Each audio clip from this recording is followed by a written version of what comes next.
I got kind of like stepped to Chicago when I was in the penitentiary, right? I tell you what happened.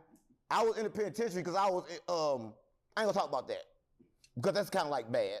But I was there with Fruit Loop, and like they had a GD phone, they had a Vice Lord phone, they had a Neutron phone. But the Neutron phone was really the GD Vice Lord phone when they didn't want to get on the GD phone. So there was no phone for the outsiders, right? So I get in there, and there was a big guy named Fruit Loop, and another guy had Life in there. So the guy that had Life, he was a GD. So I knew he needed stories from the streets. So I went in there and started telling him the story for the streets. He tapped me in with GD. And then when he tapped me in, I kind of like knew my play. I saw a nigga on the phone that I knew was weak. I stepped to him. I'm tired of you and this goddamn phone. Give me this phone, nigga. But I already knew he weak and shit. And then as soon as he stood up, the nigga with Life stood up. He stood down, and they gave me a phone. That's how I got my phone in Chicago. So I got Obama, because I kind of like played with the mind on GD. But he stabbed me in, I was GD.